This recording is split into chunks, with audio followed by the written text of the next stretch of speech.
anxiety about the unknown. I could hear the steps. He had all walking up black the eyes. stairs. There was no All of a light sudden, this in his huge eyes. object with lights was on And top it of made us. no sound. The fear.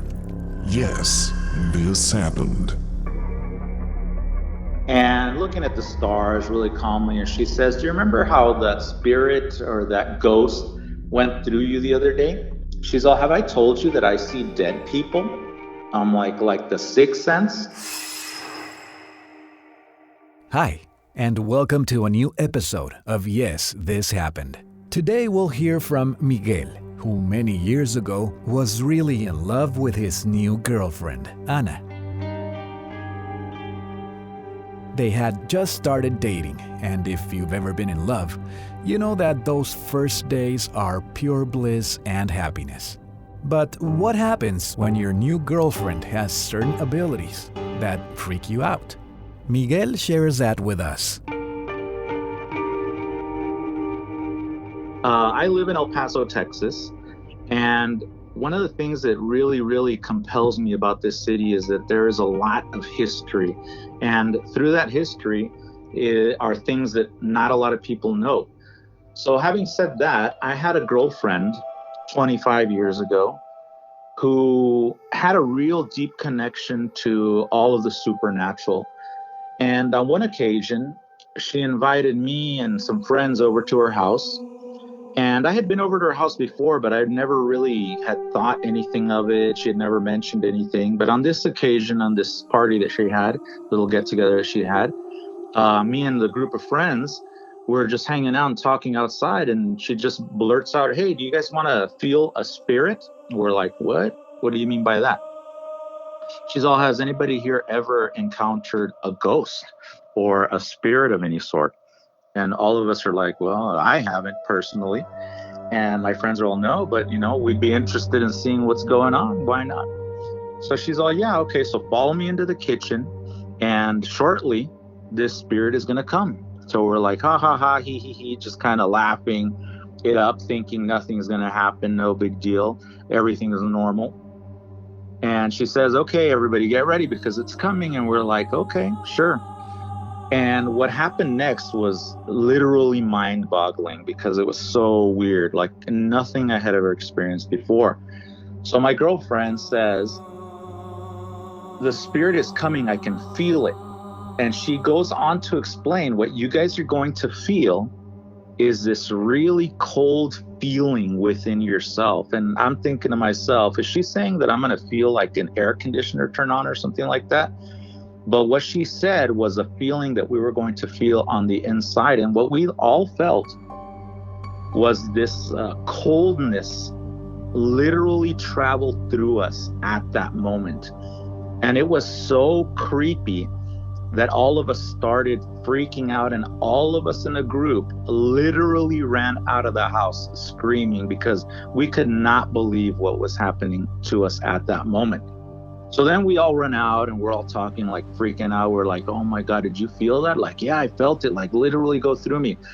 What was going on? And my girlfriend's like, "Oh yeah, that was the spirit." So what happens is she was telling us that when the spirit comes, we can literally feel this coldness because it morphs into like this cold environment that can literally travel through us. So we're all freaking out and we're thinking, wow, this is insane. Like, how in the world can this happen? But this is just a precursor to Miguel's story. As if having a spirit walk through you at a predetermined time was not enough, Miguel finds out there's much more where that came from. But Miguel is no stranger to strange occurrences either. So several months go by. I already know that she's connected somehow to spirits, blah, blah, blah. And one day we went out, we're hanging out, and we go to my parents' house. So my parents in El Paso, Texas live up on the mountain in a house that's just like 1950s style. Lots of windows, looks over the whole city. Very, very cool. And in this house, a lot of things have happened. One of the examples that I can give you guys is one night I'm sitting there talking to my girlfriend, and I see this little ball roll across the dining room, from the dining room into the living room, very, very slowly. It was almost like a child was pushing it. And it rolls all the way across under a sofa that's sitting on the other side of the living room. And keep in mind that this is a nice sized house, so it actually rolled quite a ways. I'm talking to my girlfriend. I start, yelling out, "Is anybody in here?" Nobody's in there, obviously. I'm sitting there alone. I freak out so much that I tell my girlfriend, "I'm coming over to your house." So I get up, leave the house. It was so freaky that I couldn't be there any longer. On another occasion at the same home, my sister said that she experienced a Native American literally dressed up in like a white leather, old school leather outfit with a fringe and everything hanging off of it, and with a Native American giant feather headdress. And she's sitting in the car in the parking area of the home, and this Native American literally walks through the parking lot next to her car, jumps over the wall, and goes down into the little arroyo that's at the bottom of my parents' house. And she was so freaked out that she immediately ran out and came and told us the story, which freaked us all out. But getting back to my girlfriend and I, we're sitting at the top of the entrance of my parents' house on the street, again, overlooking the city, and looking at the stars really calmly. And she says, "Do you remember how that spirit or that ghost went through you the other day?" She's all, "Have I told you that I see dead people?" I'm like the Sixth Sense? And she's all, "Yeah, like the Sixth Sense." I'm like, "Okay, so why are you telling me this?" She's all, "Well, do you want to experience that?" I'm like, "You sure?"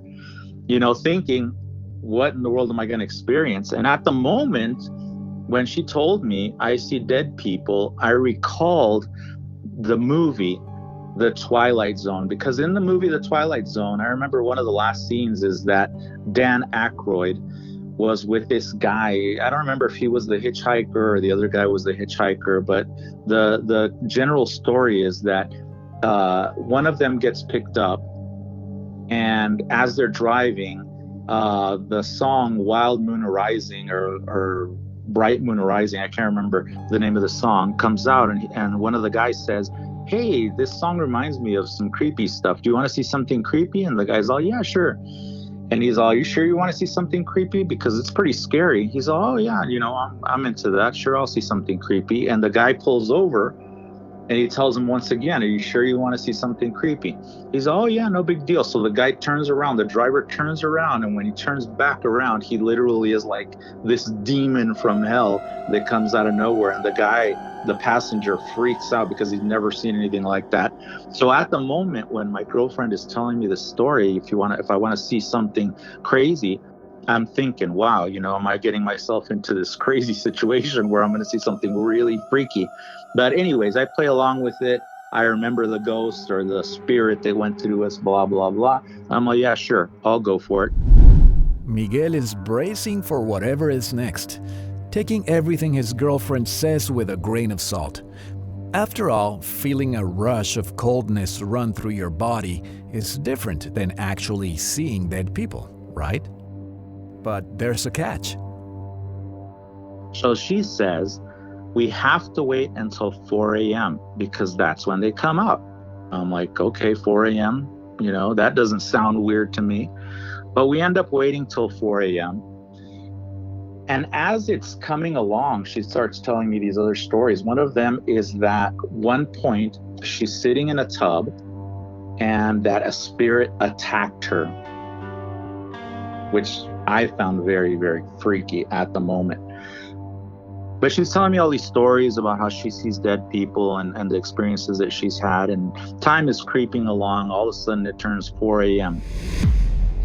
So at 4 a.m., my girlfriend says, okay, but you're really ready to see this, right? And it wasn't even 4 a.m. I think it was like 5 minutes till 4 a.m., if I remember correctly, because she said exactly at 4 a.m. we have to be at this intersection.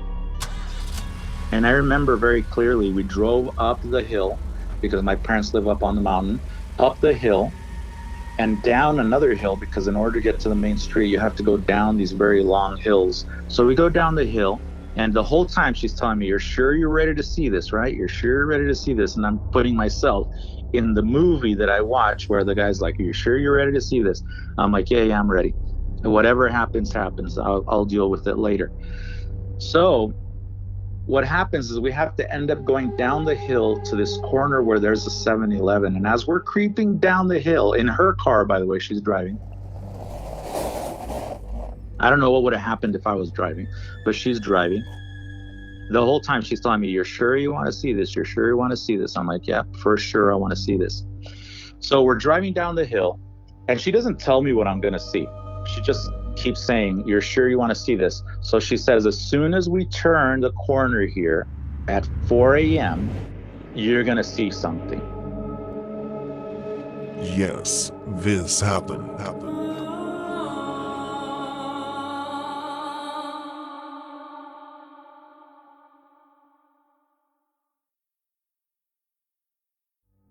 Miguel's girlfriend has a special connection to the other side. She has told him he will see something incredible and scary for hours now.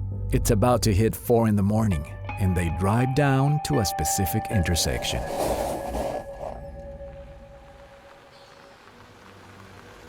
So we turn the corner, we drive down the street, 2 to 3 houses max.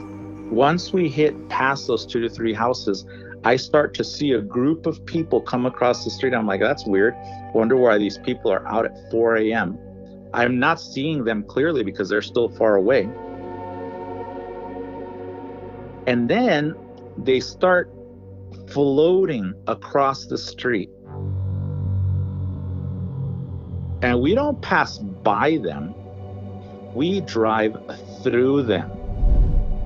I am so freaked out at this moment that the only reaction I could possibly have, because I'm this way, is I immediately start laughing hysterically because I could not believe my eyes. I couldn't believe what I literally was seeing with my own eyes. I mean, she had told me all these things, given me all these stories, given me all this background, but I was not prepared to see what I saw. So as we're driving by, I start seeing this group of maybe 8 to 10 people float across. But even though we drove through them, that wasn't the freakiest thing. The freakiest thing out of all of this was who these individuals were, or what era these individuals came from. They were all dressed up in late 1800s attire, which for me was just mind-boggling. It was like so weird, I couldn't even believe it. And as we're driving down the street, going through these people, I'm asking all these questions, laughing and laughing and laughing, thinking to myself, did I really see that? My girlfriend's name was Anna, and I'm like, Anna, what just happened? Like, how in the world did this literally just happen to me? And I'm freaking out, laughing and laughing and laughing. And I started asking her all these questions, like, what happened? Who are these people? Where'd they come from?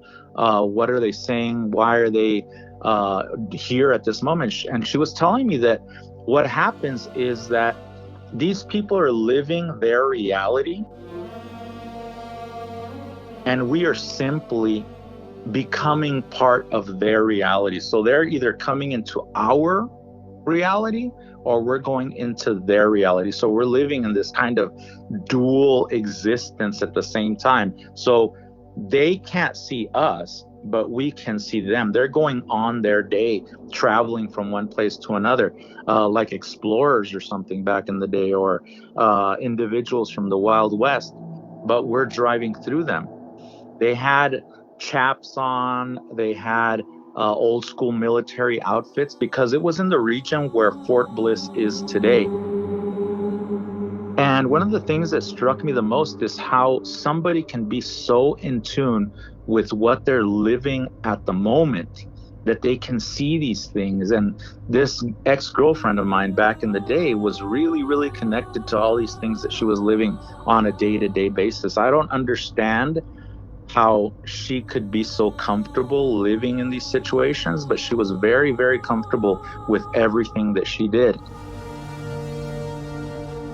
And it freaked me out so much that to this day, I tell this story a lot because it impacted me so much to be able to put myself in a situation where I was almost a non-believer before.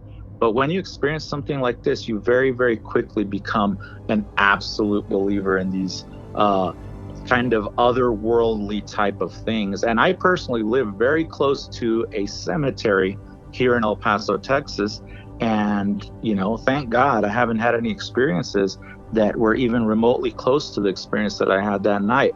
But it was absolutely life-changing. It's not every day that you get to experience literally traveling through a group of people from another place and time. So pretty crazy stuff.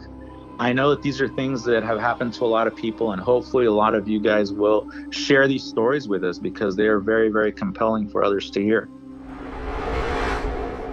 There is no doubt that some people have a deeper connection to the paranormal. But when you're close to one of them, and this person is so in touch with the other side that they can bring you into their world with them, things can get scary. Miguel's testimonial is proof of paranormal events that transcended their dimension to meet us at ours. What do you think?